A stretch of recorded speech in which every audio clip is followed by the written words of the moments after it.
Dragon Masters, Wave of the Sea Dragon by Tracy West. Chapter 1. The Wizard in the Bubble. "Worm, take us inside the fortress of the Stone Dragon," Drake yelled. Drake heard the other Dragon Masters gasp. His Earth Dragon, Worm, glowed bright green. Then, Drake and Worm disappeared from King Roland's castle before anyone could stop them. Worm transported them to the fortress in just a few seconds. But in those few seconds, Drake had a lot of thoughts. Jayana, the head wizard, had just told Drake and the other Dragon Masters they were too late. Astrid was about to cast a false life spell. Astrid was an evil wizard. She planned to use the spells on the bones of giant ancient beasts. She wanted to bring the creatures to life to help her take over the world. The wizard couldn't get close enough to stop Astrid. She had cast many powerful defense spells to keep wizards out of the fortress. Dragons might be able to get past the spells, but the wizards didn't want the Dragon Masters to try to stop Astrid. They all said it was too dangerous. "I know it's dangerous," Drake thought. "but I have to try." Drake's mind raced as his dragon's green light faded. "Will Astrid be waiting for us?" He wondered. "Will she hit us with magic as soon as we get there?" They landed in the main courtyard of the fortress of the Stone Dragon. "We did it," Drake thought. "Worm and I made it past Astrid's defense spells with no problem." Drake did not see Astrid, but he saw his friends, Casper and his stone dragon Shaka, look like gray stone statues. So did Mina and her ice dragon Frost. Drake, Casper, Mina, and their dragons had tried to stop Astrid before. She had turned them all, except Drake, into stone. Worm had found a way to break free, but the others were still statues. Drake almost started to cry, but he stopped himself. "If I can stop Astrid, the wizards can save them," he thought. Then he spoke to Worm. "Can you sense Astrid? Where is she?" he whispered. Drake's dragonstone glowed as he heard Worm's voice inside his head. "She is in the Garden of the Beasts." They slowly walked across the courtyard. The tall stone walls of the fortress rose high above them. Drake and Worm kept close to the walls so Astrid wouldn't see them coming. Drake tiptoed to the opening that led to the Garden of the Beasts. His heart beat quickly as he peered inside. Enormous bones were scattered across the sand. Astrid floated in the air inside a red bubble. Her legs were crossed and her eyes were closed. The bubble hung in the air over a wide, flat rock. On top of the rock, Drake saw the spell ingredients: one mandrake root, a branch from a shadow bush, the tail feather of a ghost raven, a sprig of black mistletoe, and the tooth of a spirit bear. "She cannot cast a spell without all 5 ingredients," Drake thought. "So if I can steal even one of them, I can stop her." Chapter 2. My Spell. Drake spoke to Worm inside his head so Astrid wouldn't hear. "It looks like Astrid is in a trance. She must be starting to cast a spell. I'll sneak up and steal as many of the ingredients as I can," Drake said. "Watch Astrid. Warn me if she opens her eyes." "Be careful, Drake," Worm replied. Drake nodded. He ran into the Garden of the Beasts. He dashed toward the flat stone. Astrid's bubble floated over his head. He reached out to grab the ingredients. Before he could touch anything, he heard Worm's voice in his head. "Drake, we've got to leave now." Drake grabbed what he could, the branch of thorns. Green light flashed as Worm transported into the Garden of the Beasts. Then Drake heard a shriek above him. "My spell!" He looked up to see the bubble pop. Still floating in the air, Astrid pointed a finger at Drake. Sparks sizzled on her fingertips. "You and your dragon will not get away from me again," she yelled. Chapter 3. Don't touch the thorns. Drake dived and touched Worm's tail with his free hand. "To bracken, Worm!" Drake yelled. Whoosh! Worm transported them away. Drake blinked.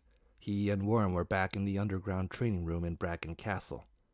"You shouldn't have gone to the fortress by yourself, Drake," scolded Griffith.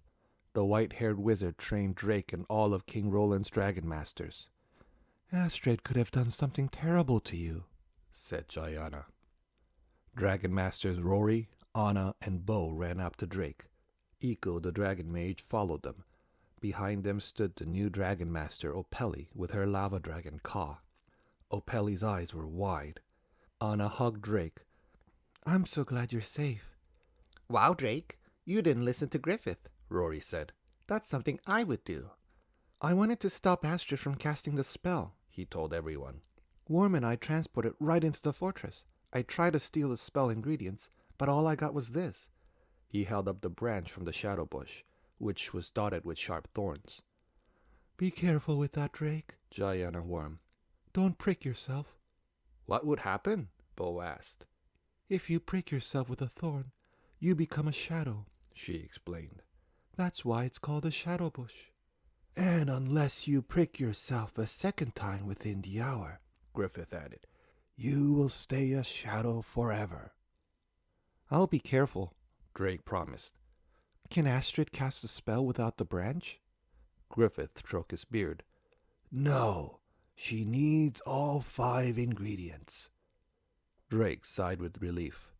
Then I'm glad Worm and I went to the fortress, he said. Maybe it was wrong, but at least we stopped her. Can she get another branch? Eiko asked. The branch must be taken on a night of a full moon, Gianna replied. That is more than 2 weeks away. That's good news, Drake said. 2 weeks gives us plenty of time to find a sea dragon and a wind dragon. Anna had found a way to reverse the false life spell.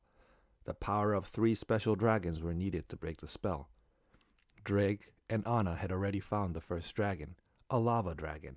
Now the Dragon Masters needed to find a sea dragon and a wind dragon. Think, Drake, Griffith said. Does Astrid know where you transported to? I don't, Drake began, but then he stopped. His mind replayed his escape from the fortress. To Brackenworm, he had yelled. I think she knows, Drake admitted. Griffith frowned. Then we must prepare, he said. Astrid will not wait 2 weeks. She will come here soon looking for that. He pointed to the branch in Drake's hand. Chapter 4. Keep it safe. I will find some wizard who can help protect the castle, Gianna said. She snapped her fingers and disappeared. Should we ask King Roland's soldiers to guard the branch? Anna asked. Drake shook his head. I've seen Astrid use dark magic to control soldiers. It's safer with us. Griffith clapped his hand. Here is what we must do, he said. Bo has found a sea dragon on an island of Kapua. Drake, you shall go to Kapua to find the sea dragon. Bring the branch with you. Astrid will not look for you there. Griffith, I read one story about sea dragons and lava dragons. It says they all used to live on the island of Noah, where Opeli is from, Bo said. I think Opeli and Ka should go on this mission. Maybe the sea dragon will be happy to see Ka. Opeli looked up at her orange lava dragon and nodded.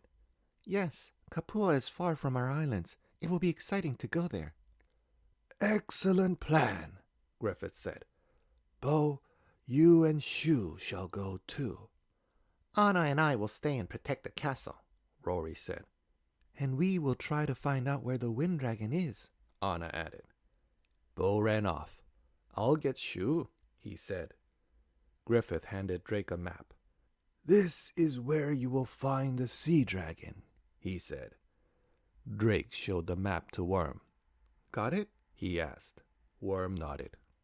Yes. Drake tucked the map and the branch into his pocket. His hand brushed against his magic mirror. The mirror let him communicate with Griffith from far away. Bo walked back into the training room with the blue dragon with shimmering scales. Drake, please ask Worm to transport you all right away, Griffith said.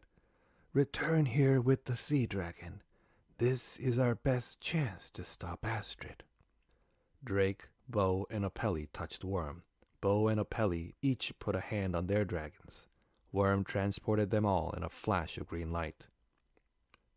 Chapter 5. Manawa. The smell of salt water hit Drake's nose. They had landed on a sandy beach. They were in a cove shaped like a half circle. Drake noticed plants he'd never seen before. There were tall trees with skinny trunks and bushes with purple flowers. A hill rose up behind them, and Drake saw the straw-colored roof of homes there. This place reminds me of my island, Opeli remarked. Bo looked around. I do not see a sea dragon or a dragon master. A dragon master? Is that someone who connects with the dragon? A voice asked. A young girl stepped out from the trees. She wore a light-colored shirt and a skirt made of grassy fibers. She had dark, wavy hair. Yes, Drake replied. that's what we are. We're dragon masters. I'm Drake, and this is Bo and Opeli, and these are our dragons, Worm, Shu, and Ka. My name is Pania, The girl said. You are not afraid of dragons? Opeli asked. Pania smiled. Why would I be afraid of baby dragons like yours? They're so cute. Our dragons aren't babies, Drake said. and we're here on an important mission. We're looking for a dragon master of a sea dragon. Can you help us? Yes, Pania said. You need my brother, Manoa. Follow me. They followed Pania along the shore and across the cove. A boy their age stood on top of a boulder with his hand on his hips. He wore a skirt like the one his sister wore, and his curly dark hair was streaked by the sun. Around his neck he wore a green dragon stone. It looked like an ahi stone, the same stone Opeli wore. Brother, The girl called out. meet Drake, Bo, and Opeli. Hello, Manoa called back. What brings you here with your baby dragons? Why do they think our dragons are babies? Drake wondered. He wanted to ask, but there were more important things to do. An evil wizard casting a dangerous spell, Drake replied. We need a sea dragon to help us stop it. Your sister told us that you are a dragon master. Manoa jumped down from the boulder. Dragon master? That sounds very important, He said.